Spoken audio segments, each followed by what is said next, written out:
So, the Outer Rim expansion released, and along with it, a major update to Star Wars Battlefront, which I'm going to be breaking down today. The Outer Rim update has made a ton of changes to help balance the game, with a whole range of weapon, vehicle, and star card tweaks that should help make Battlefront more fun to play. On top of this, DICE have finally brought back rolling to Star Wars Battlefront. We can finally roll again, which doesn't sound like a big deal, but trust me guys, if you played the original Battlefront games, rolling was a huge movement mechanic that players used to avoid explosives, which we all know EA's Battlefront has more than enough of. What's up guys, my name's Connor and welcome back to Star Wars Central. And yes, that was a new intro, and yes, there is more to come. I recently had a graphic artist make a whole bunch of cool intros, outros, pop-ups, all the good stuff, so expect to see a few more pieces like that in my videos from now on. Now, before we begin, quite a lot of you guys have been asking me on Origin, on Twitter, when are we going to get an Outer Rim DLC review, like the review I did for the Battle of Jakku, which by the way you guys seem to love. That video got like 50,000 views. So the answer is, not today, not tomorrow. I am not going to be reviewing the Outer Rim DLC until I've properly played it. It is way too early to pass any judgment at all, and just like last time, I want to make sure I have an informed opinion.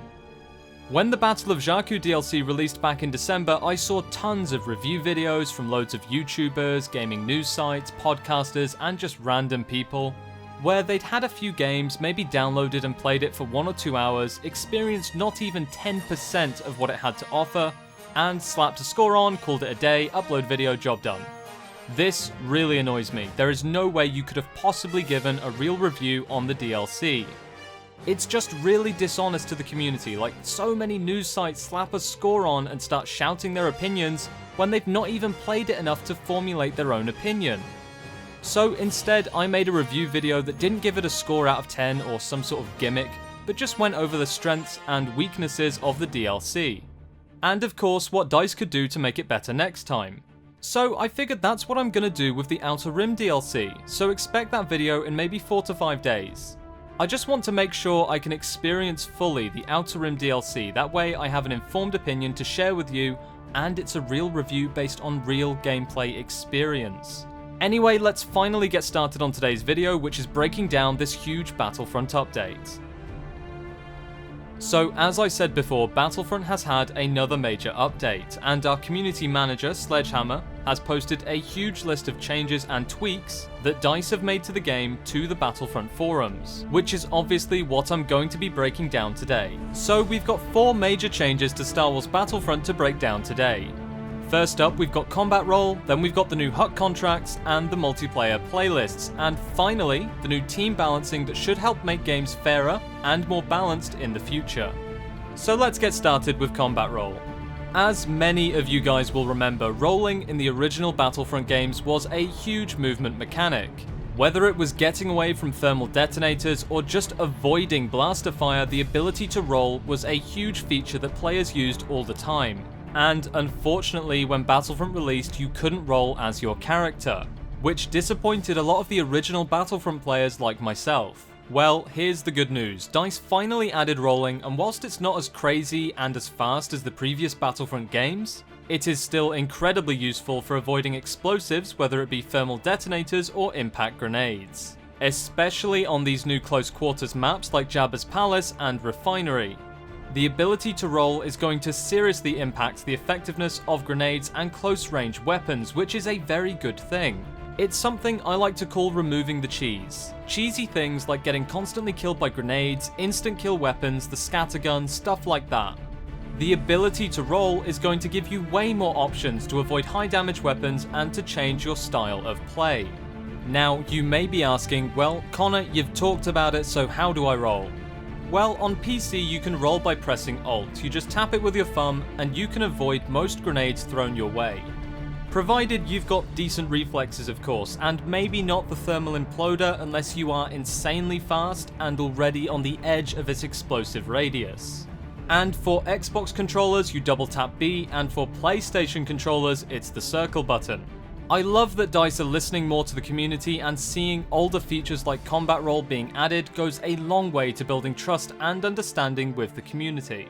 Now, moving on, let's take a look at the new Hutt Contracts. So, what are Hutt Contracts? Hutt Contracts are the new way to unlock weapons and star cards in Star Wars Battlefront.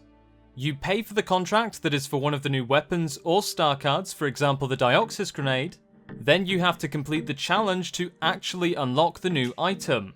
This is far better than level unlocked content. This adds a whole new challenge and objective that gives us much more to work towards in the game. It would be awesome if they expanded this system to all future content. For example, each weapon or star card should have a challenge towards unlocking it. That way you actually get rewarded for your hard work. These challenges will encourage people to play tactics and star cards that they normally wouldn't use to unlock the new items available in the Hutt Contracts, therefore encouraging players to actually vary their playstyle and bring more variety to Star Wars Battlefront, which will help keep the game fresh. So again, you may be asking, well Connor, how do I unlock a Hutt Contract? On the Battlefront menu, go to the Collect tab and then go to Unlocks. Inside the Unlocks menu, there is a new button called Hutt Contracts. If you click this, it will take you to Jabba's palace, where Jabba himself is sitting, showing a hologram of the contract you currently have selected. So, pick your contract. It will cost you some credits to attempt the contract, but it's definitely worth it for the new weapons and star cards available. And that's it, right? You just spend 3,500 credits and you get the weapon? No, unfortunately it's not as easy as that. To unlock the weapons, you have to complete the challenges in the contract. So for example, get 3 blaster streaks and 15 kills with the scout pistol, and you can unlock the DL18 blaster, which is the same pistol Luke Skywalker used, or at least tried to use, to shoot Jabba in Return of the Jedi. Those are the new Hutt Contracts. Think as you will, I personally think they're a fantastic addition to get people more involved in working towards weapons and star cards. And of course, ultimately getting more people to play the game.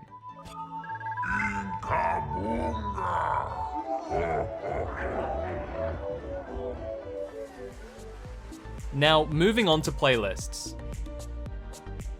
For a while now, people have been complaining that there's no playlist options in Star Wars Battlefront, and DICE have listened to the community and have added playlists to multiplayer.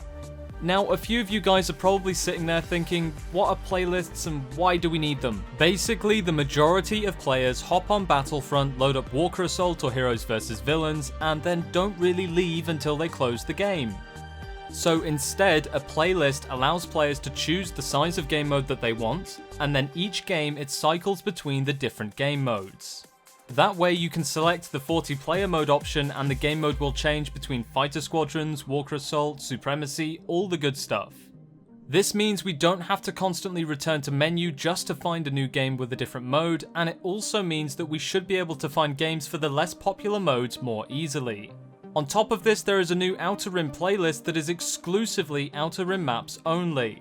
Meaning if you get the Season Pass and you get the Outer Rim DLC, then you don't have to wait to try the new maps out. Just go ahead and hit the Outer Rim DLC playlist button and you will get into the action straight away. Tell me what you think in the comments below, guys. I know some of you don't like all of the game modes and only play Walker Assault or Fighter Squadrons 24/7, so tell me what you think about the playlist option. I personally think it's a great idea. For most players, being able to change mode and map on a rotation is a huge improvement to the original system. I personally won't use the playlist option much, but I definitely think it's great for the majority of players. And finally, team balancing. Here's what the patch notes say. Multiplayer, teams will now rebalance when transitioning between maps. Before this feature was added, most games would transition between maps for ages until a new session was created which would have balance. So naturally there wasn't much balance in Battlefront. Hopefully this change is going to go a long way to fixing team balancing issues. Because now every time the game ends, the teams will be rebalanced. This probably doesn't apply to squad mates or parties, so don't worry about it splitting you and your friends up. So that's it. Obviously there's more to these patch notes, but I only chose to cover the major changes, otherwise we'd be here for hours. So tell me what you think to these changes in the comments below. Do you like the combat role, and more importantly, what do you think to the new playlist options and Hutt Contracts? Obviously there are a lot of new features to Star Wars Battlefront, and hopefully you guys like them. For example, the ability to roll. It's something players have been asking for since day one, and it's fantastic that DICE are listening to the community and have added the feature. Anyway, that's it for today guys. Expect a video tomorrow going over the changes to Fighter Squadrons, my favourite game mode by far.